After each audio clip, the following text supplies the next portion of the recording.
Olá pessoal, olá meus amigos, minhas amigas, sejam vocês bem-vindos e bem-vindas a esse nosso momento tão esperado, porque simboliza o final do nosso curso, né?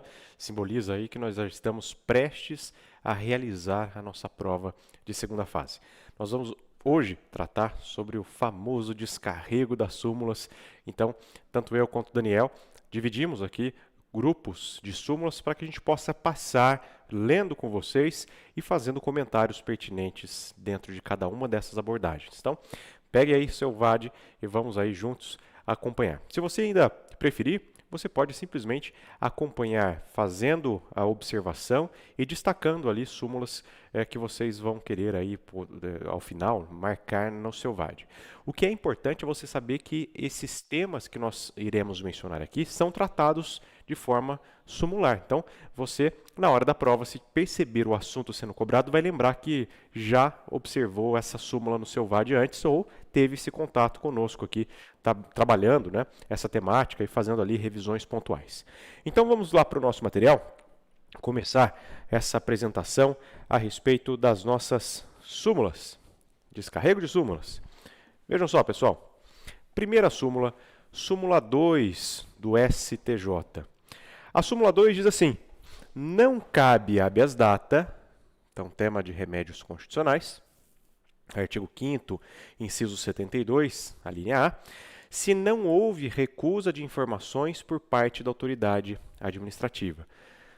Vejam só que importante, pessoal. Essa recusa de informações, e é importante vocês estarem atentos e atentas ao que diz a lei do habeas data, essa recusa de informações ela pode se dar de duas formas. De forma expressa, que é quando você recebe o não, né? Ou de forma tácita, quando há o transcurso de prazo indicado na lei, né? Então, transcurso de prazo é a informação da negativa tácita e o não diretamente dado, né? Indeferindo, eu tenho aí uma negativa expressa, ok? Então, são essas duas situações que nós temos aí. Beleza? Próxima súmula é a súmula de número 19 do STJ. A fixação do horário bancário, para atendimento ao público é da competência da União. Meus amigos, essa súmula nasce justamente da discussão a respeito da competência para legislar sobre o assunto, né? Algumas situações em que municípios tratavam nesse horário de atendimento ao público. Então, o que é importante você guardar que a competência envolve termos de competência, tema de competências que estão lá no artigo 22 da Constituição Federal. A competência para estabelecer horário bancário de atendimento ao público é da competência da União. Próxima súmula. Súmula número 105 do STJ. Na ação de mandado de segurança, mais uma de remédios constitucionais, não se admite condenação em honorários advocatícios. Na ação de mandado de segurança, não tem condenação em honorários advocatícios, ou seja, não tem o famoso honorário de sucumbência. Honorários de sucumbência. Não tem. Ok, pessoal? Honorário de sucumbência. Próxima súmula, professor, qual é? Súmula 266 do STJ. O diploma ou habilitação legal para o exercício de cargo deve ser exigido na posse e não na inscrição. Então, não na inscrição. Opa, circulei a palavra errada. Não. Então, cuidado, pessoal.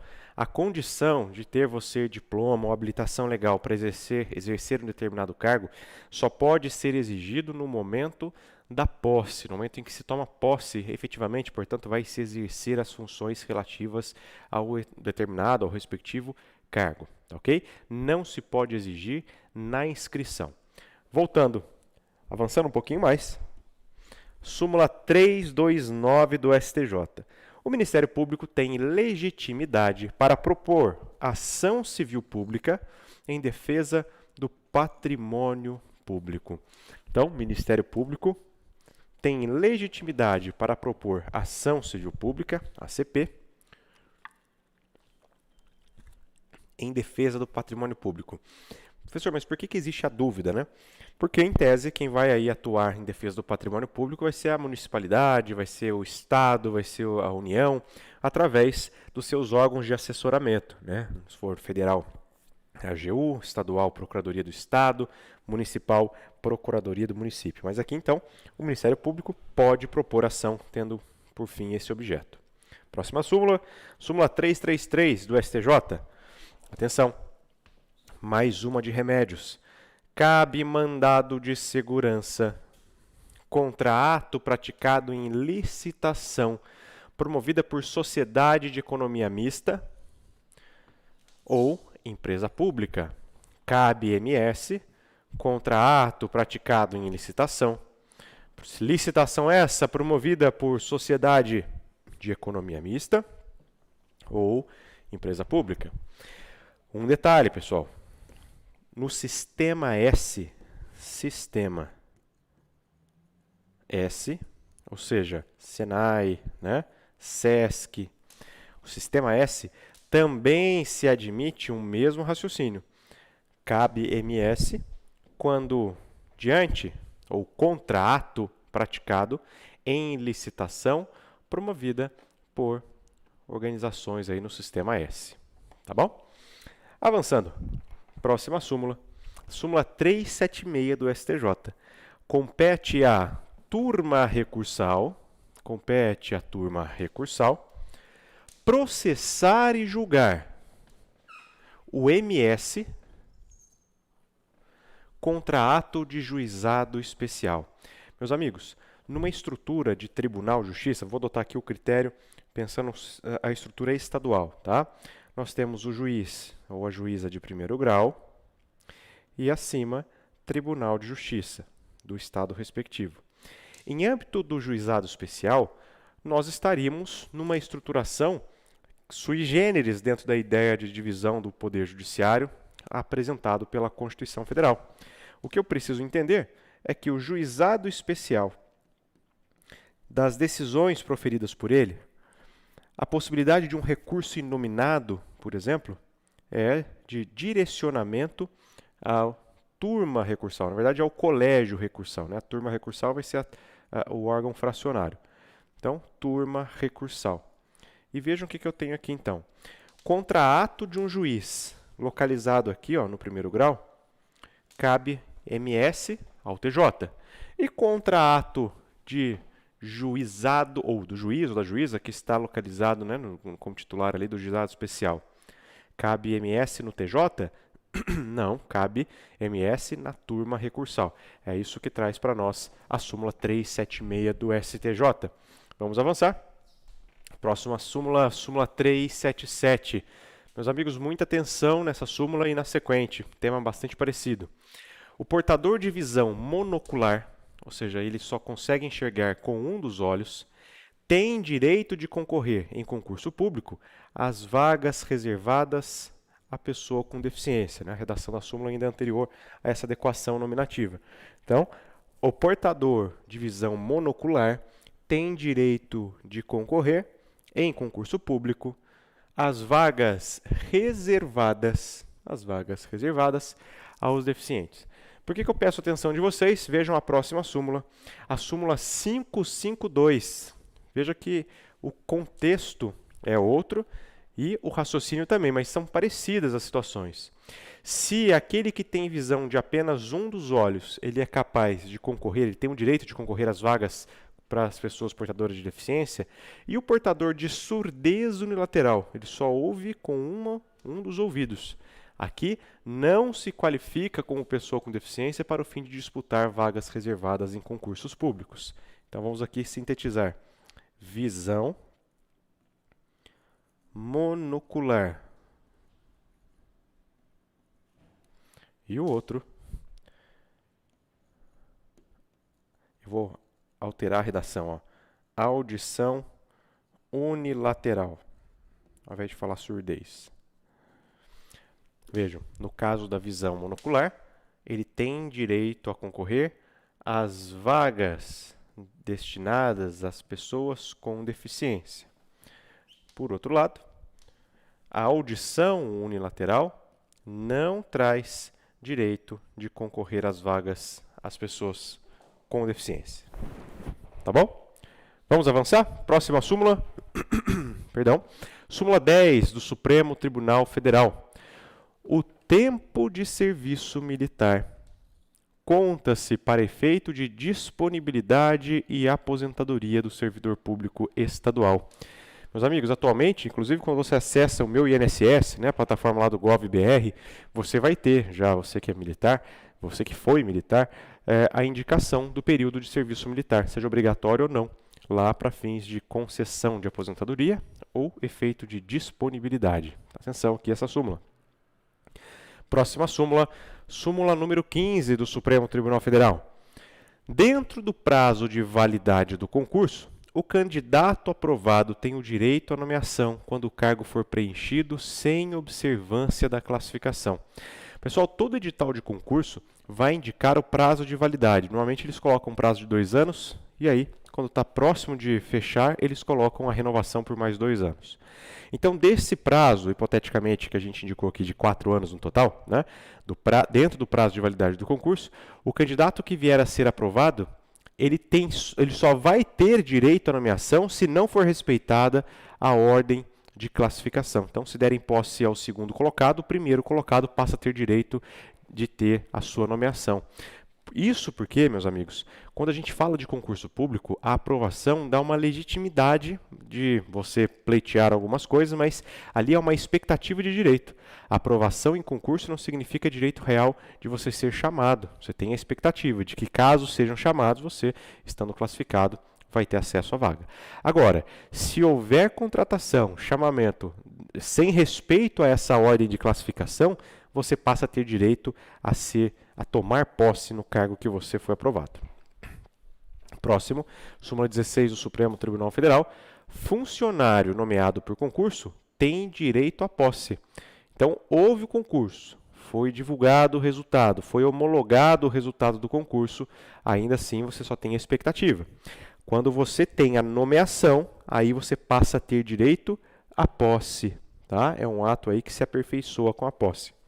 Ok? Próxima súmula, súmula 17 do Supremo Tribunal Federal. A nomeação de funcionário sem concurso pode ser desfeita antes da posse. A nomeação de funcionário sem concurso pode ser desfeita antes da posse. Pessoal, a regra constitucional impõe que os cargos públicos devem ser preenchidos a partir da realização de concurso de provas e títulos. Essa é a regra constitucional. A súmula 19 do Supremo Tribunal Federal. É inadmissível segunda punição de servidor público baseado no mesmo processo em que se fundou a primeira. É inadmissível segunda punição de servidor público baseada no mesmo processo em que se fundou a primeira. Próxima súmula, súmula 20. É necessário processo administrativo, com ampla defesa e, obviamente, com contraditório, para demissão de funcionário admitido por concurso público. Muita atenção, pessoal. É necessário processo administrativo com ampla defesa para demissão de funcionário público admitido por concurso. Lembrando que quando se perfectibiliza, né, essa situação, é quando nós temos ali a estabilidade, né? Quando você tem a inamovibilidade, enfim, depois que você tem o estágio probatório cumprido, essa decisão ainda, esse procedimento tem que ser, no caso do magistrado, do membro do Ministério Público, somente mediante decisão transitada em julgado, decisão judicial. Antes do vitaliciamento, o magistrado, a magistrada, o membro do Ministério Público pode ser demitido por decisão do órgão colegiado, tá? O órgão colegiado respectivo da carreira. Voltando aqui, próxima súmula é a súmula 21 do Supremo Tribunal Federal. Funcionário em estágio probatório não pode ser exonerado nem demitido sem inquérito ou sem as formalidades legais de apuração de sua capacidade. Meus amigos, um detalhe importante. Esses processos administrativos, esses procedimentos administrativos que visam apurar aí alguma falta cometida, elas têm uma circunstância interessante que é o direito de assistência técnica. Então vejam só. Eu posso invalidar um processo administrativo porque não tinha a presença de um advogado ou de uma advogada ao lado do servidor ou da servidora?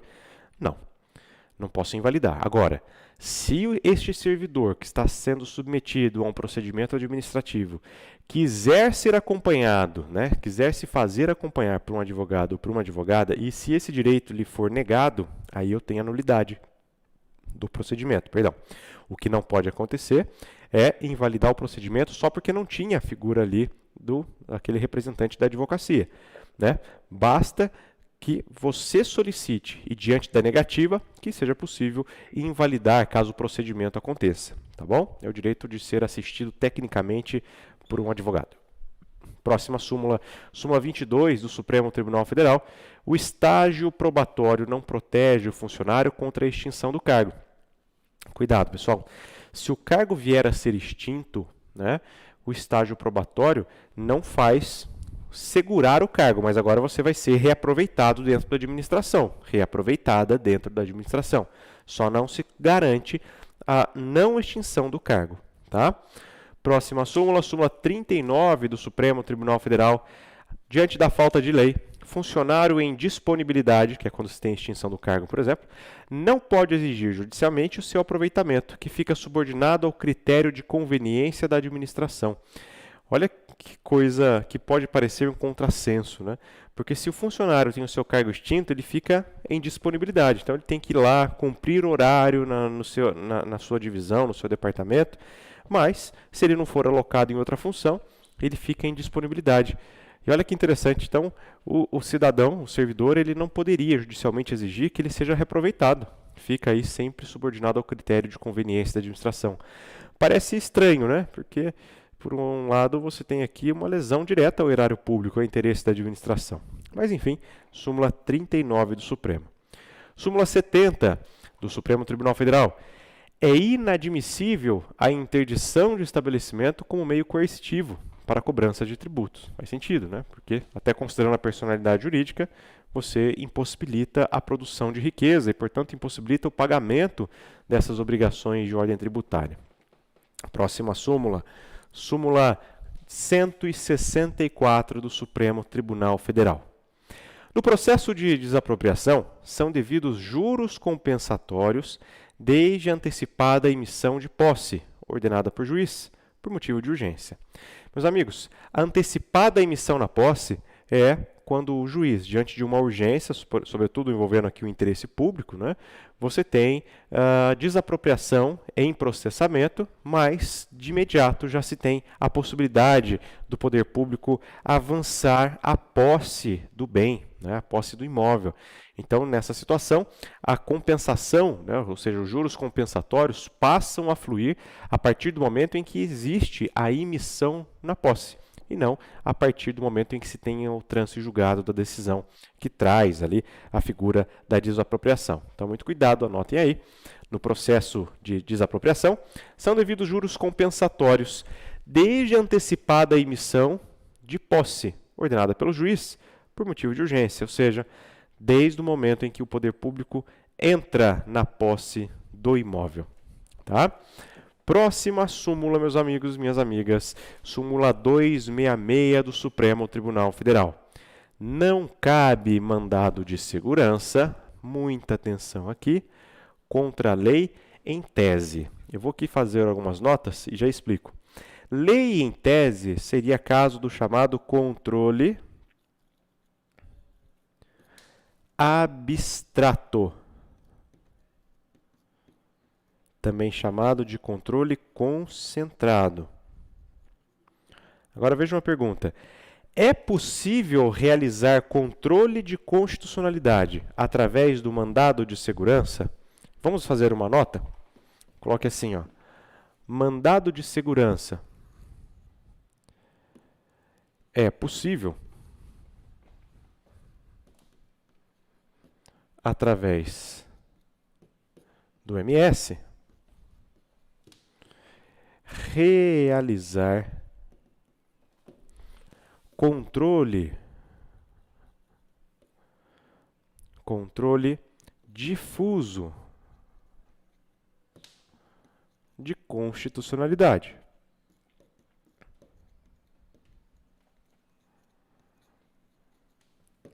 Vamos lembrar que o controle difuso, qualquer ação em âmbito de qualquer juízo, é possível de ser realizada. Se nós estivéssemos diante de uma peça, vamos colocar aqui ó, a estrutura de uma peça, ó, já fizemos isso em aulas passadas. Aqui eu tenho o endereçamento, tenho as linhas, a qualificação do autor, né? O nome da ação, eu vou usar aqui, ó, mandado de segurança. O legitimado passivo, vou colocar aqui como réu, que é a autoridade coautora. E aí eu tenho o item 1, fatos. Até aproveitando, eu tenho relação de fatos quando eu estou diante da peça do controle concentrado? Não, porque no controle concentrado, o controle é abstrato. Deixa eu voltar para o slide aqui, ó. Vejam, não cabe MS contra lei em tese. Lei em tese é quando eu tenho controle abstrato, ou seja, não tenho dos fatos. Quando eu tenho mandado de segurança, eu tenho dos fatos. Então, já vamos fazer aqui essa leitura. Item 2 da minha peça seria... o item 2 da minha peça seria o item do direito, né?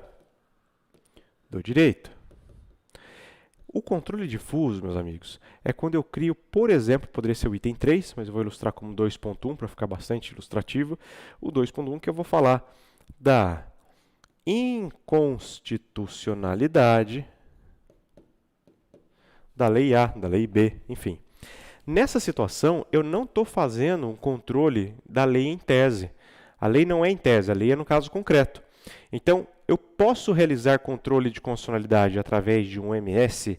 A resposta é sim, só que é o controle difuso. A súmula que nós estamos aqui analisando, ó, diz o seguinte: não cabe MS contra a lei em tese, ou seja, não cabe MS contra, ou melhor, não cabe MS em sede de ação do controle concentrado. Realmente, porque o MS só vai ser possível, só será possível quando da lei no caso concreto, ou seja, somente no controle difuso. Não cabe controle de MS no controle concentrado, só cabe no controle difuso. Vamos aqui lembrar que as ações do controle concentrado são também concentradas, restritas. Eu tenho a ADI, a ADC e a DPF. Tá? Então, MS não está nas formas de controle que dá para se fazer da lei em tese, né? Da lei em abstrato. Beleza? Voltando lá para o nosso material, próxima súmula é a súmula 268. Não cabe MS também contra a decisão judicial com trânsito em julgado. Aqui, possivelmente, seria o caso de uma ação rescisória. Trânsito em julgado não pode ser atacado por mandado de segurança.